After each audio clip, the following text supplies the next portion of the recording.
C'est un jardin extraordinaire. Il suffit de quelques bibliothécaires. Oui, mais c'est quoi ce jardin extraordinaire? Le projet s'intitule « C'est ouvert ». L'idée est de pouvoir inviter le plus grand nombre de bibliothèques situées dans les grandes villes et capitales à investir dans les domaines écologiques, notamment en créant un jardin, soit à côté de l'établissement, soit sur son toit, soit enfin en son sein. Le projet est ambitieux et novateur, tout en étant infiniment politique, au sens de la vie dans la cité et de la notion du vivre ensemble. Car il répond à des inquiétudes et problématiques urbaines actuelles.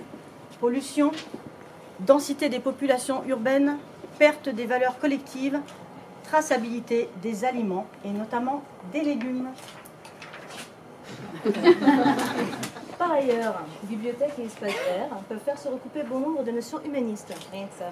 Partage, connaissance, conservation des savoirs, transmission et héritage, planter des graines. À l'aune des enjeux contemporains, les bibliothèques ont pleine vocation à accueillir et entretenir les savoir-faire liés à la terre, à la biodiversité, à la production de notre nourriture. Le projet s'inscrit en outre parfaitement dans les objectifs de la ville de Paris, on est content, esprit collaboratif, écologique, à l'aube de la COP21. Concrètement ? Et concrètement, concrètement, c'est plutôt simple. Alors, suivant le concept précédemment établi,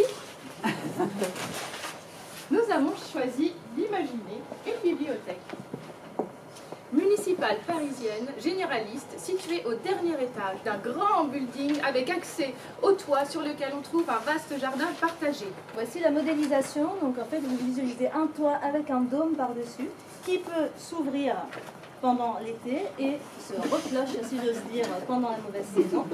Ceci, c'est la maquette au grand angle. Et voici donc un espèce de plan un petit peu rapproché. Ça, c'est le toit. Voilà. Donc imaginez ce grand building bibliothèque constitué de plein de collections. Vous ne nous entendez pas du tout, c'est ça? Ces collections sont dignes d'une bibliothèque municipale de quartier. Elles sont partout dans le bâtiment et on a imaginé que les murs étaient recouverts d'une végétalisation en fait. Au milieu, sur le toit, il y a autour du jardin partagé un kiosque extraordinaire, matériaux recyclables, et ce kiosque est constitué d'une collection spécialisée dans la botanique, dans les graines, dans tout ce qui est agroalimentaire. Nous avons la cuisine avec les fleurs aussi, enfin des documents sur la cuisine avec les fleurs, le développement durable et une collection d'outils à prêter aux usagers. Et eux-mêmes peuvent aussi nous en prêter. Une grénothèque, sans oublier, très important. Et cette grénothèque serait à la fois alimentée par les usagers, par les bibliothécaires, par des jardiniers. Des ruches seront disposées dans un bac, la récolte du miel, sous l'appellation Billy Bib, le miel des bibliothèques parisiennes. L'organisation du pilon, on ne l'oublie pas celui-là. Il sera totalement bio, puisqu'un grand composteur pourra accueillir les ouvrages à désherber, une fois la colle retirée grâce à un massicot.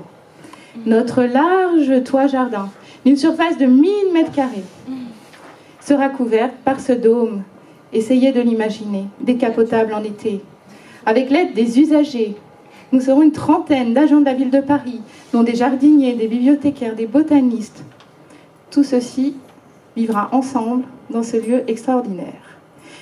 Avec quoi? Des animations, des conférences, comme Pierre Rabhi qui viendra en ami nous donner ses conseils.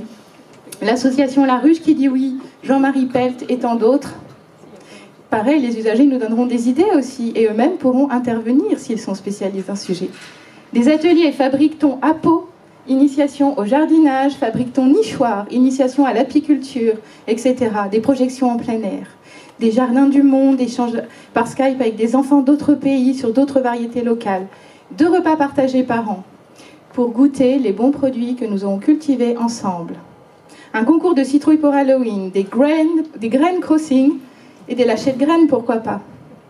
Nous avons des super partenaires grâce auxquels ce projet sera pérenne, enthousiasmant et co-collaboratif. Nous aurons la DEV, nous aurons le Parc Floral, des associations telles les AMAP, nous aurons aussi des start-up innovantes, jeunes, dynamiques, qui nous proposeront plein de bonnes idées, et nous aurons l'INRA pour le côté sérieux de la chose, pour continuer la recherche. Cette bibliothèque peut être dans n'importe quel endroit, et je vous laisse y rêver. Qui viendra? Mais tout le monde! Par exemple, moi je m'appelle Raymond. Voilà, moi je suis parisien depuis 30 ans maintenant, mais il faut savoir, avant j'étais agriculteur, hein, puis j'aimais mon métier. Hein. Donc le problème, c'est que quand Yvonne est morte, j'ai vendu la maison secondaire que j'avais gardée, et puis je suis venue dans mon petit appartement. Donc là, je fais un peu de jardinerie dans mon balcon, mais c'est pas chouette. Alors heureusement, il y a les petits. Hein. Je m'occupe de mes petits-enfants, ça c'est chouette. Et puis, un jour, je vais souvent à la bibliothèque, et puis on va lire des livres ensemble, et puis ils me disent « Mais regarde, papy !» Et puis on a vu ça. Qu'est-ce que c'était cet arbre? Alors on est allé demander au bibliothécaire, et le bibliothécaire nous a dit « Mais montez, vous allez voir. » Et là, j'ai découvert ce jardin extraordinaire. Et puis, ils m'ont dit « Mais Raymond, toi tu sais jardiner, tu pourrais nous aider ?» Alors moi maintenant je jardine avec les gosses. Je me suis fait plein de nouveaux copains, et puis mes petits-fils, quand ils parlent de moi, ils disent « T'es trop cool, papy !»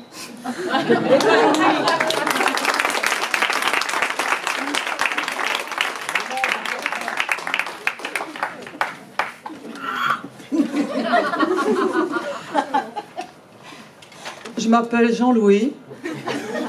Poussez-moi s'il vous plaît. Je suis handicapée, comme vous pouvez le voir, pas trop loin, je perds le micro. Écoutez, moi je suis styliste en cardigan en alpaga. J'habite un loft dans le quartier, mais je suis très seule, très seule. J'adore le cinéma. J'aime aussi lire des biographies. Et j'étais venue un jour par hasard pour trouver une biographie d'Yves Saint-Laurent, que j'aime beaucoup. Et j'étais venue avec Denver. Je vous présente Denver. Denver, oui, ce n'est pas banal, mais je ne suis pas un homme banal, vous pouvez le remarquer. Donc, Denver est un dinosaure, exactement. Vivant, oui. Alors, j'ai fait la connaissance de Denver à Central Park. Je passais un hiver, seul, toujours. Et ils étaient en train de faire un tournage de Jurassic Park, une version qui n'est pas passée, d'ailleurs. Et Denver a été abandonné. Pauvre petite bête, seule aussi. Donc voilà, ce fut un coup de cœur. J'ai ramené Denver en France. Et ce jour-là, je me rendais à la bibliothèque, qui a changé donc depuis. Et Denver, soudain, s'est emporté, a fui devant moi, tirant mon fauteuil le long du trottoir. Et je suis arrivée dans cet établissement où là, à l'intérieur, je suis tombée sur ce sapin qui était dressé, là, m'indiquant un jardin plein ciel. Je ne savais pas ce que c'était. Je me suis donc renseignée auprès des charmantes bibliothécaires qui travaillent là. Et nous avons donc fait l'ascension de l'établissement, en ascenseur, évidemment. Et donc mon Denver était complètement fou, attiré par l'odeur du compost, particulièrement. C'est un dinosaure, ne l'oublions pas. Et voilà. Et donc j'ai pu, à cette occasion, découvrir et profiter de cette terrasse magnifique que je fréquente pratiquement quotidiennement. Cela me fait prendre l'air. Pour Denver, c'est fantastique. D'ailleurs, il est le seul animal autorisé. Je peux le dire, parce il est devenu la mascotte. Denver est la mascotte. Et parce que les chiens ne sont pas autorisés. Mais Denver sait se tenir, je l'ai très très bien dressé. Il utilise les patins à la maison. Voilà. Donc, je suis absolument ravie de cet établissement. Je fais mes lectures sur la terrasse. Je peux même mettre sur la chaise longue, que vous pouvez voir là. C'est très, très, très agréable. Vraiment, je conseille à tout le monde de fréquenter ce lieu qui est verdoyant et très innovant, je dois le dire. Merci.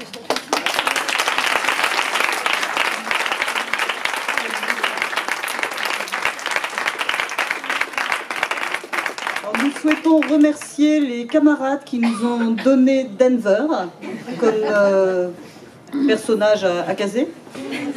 Et nous vous sollicitons pour un petit jeu. Merci de trouver en bonus les deux intrus. Bravo. Et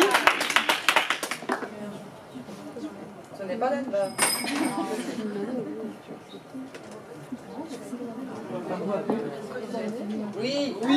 Et le crocodile.